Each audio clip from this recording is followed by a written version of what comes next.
let's take a look at a beautiful piece called Angelfish on page 10 and 11. When students first look at this work, they think, oh my gosh, this is going to be difficult.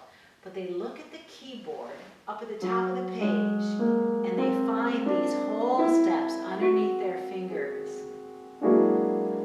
And they realize that this piece is going to be really quite simple and very beautiful. At the very last line, the students notice that beautiful color change of a B natural.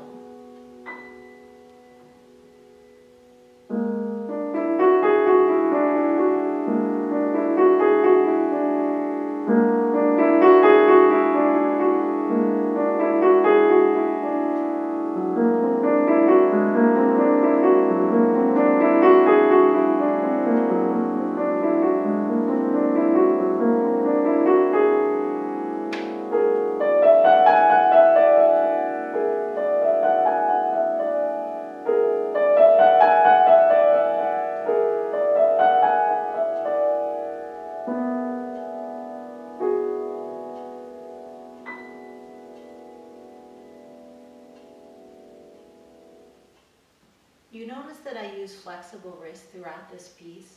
Do you notice that I also used weight transfer?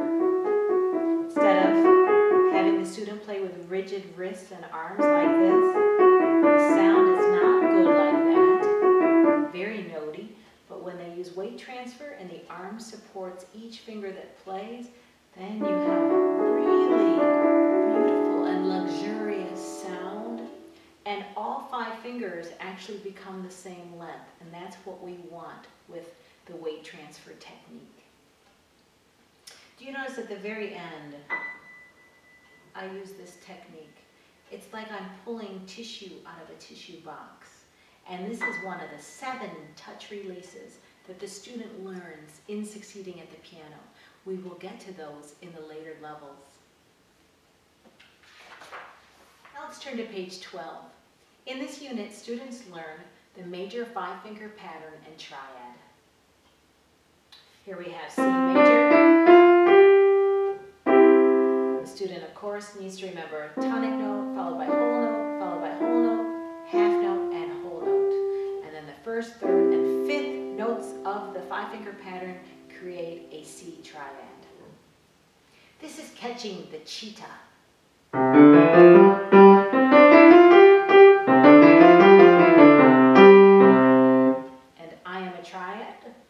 Let's have the students play lightly.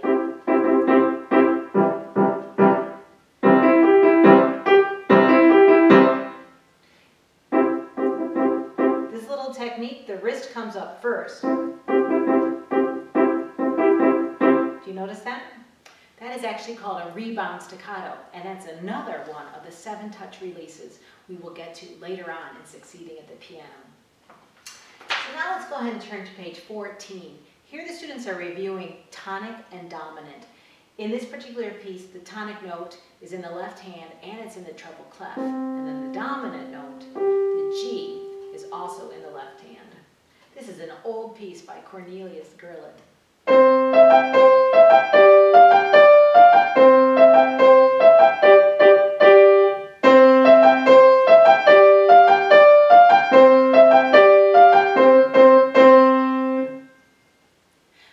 Hopscotch is on page 15. We ask, is this piece in C major or G major? And of course, it's in G major.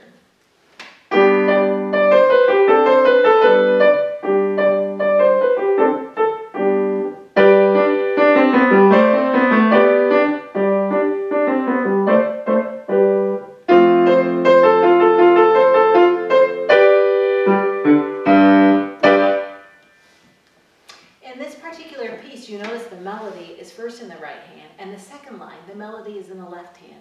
So again, this method promotes a lot of independence of the hands playing.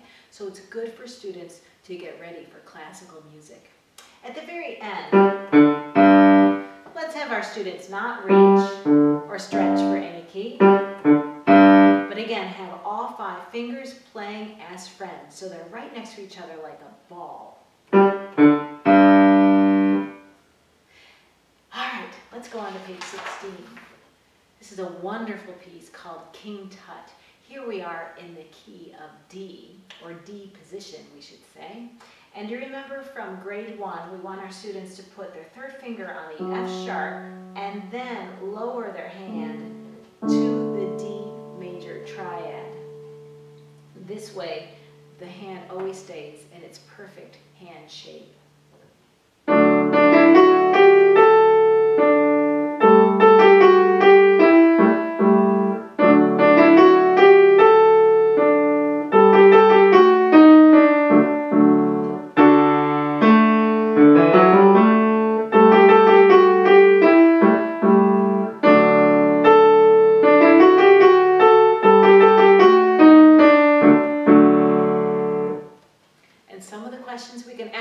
Students are, did you play this piece majestically?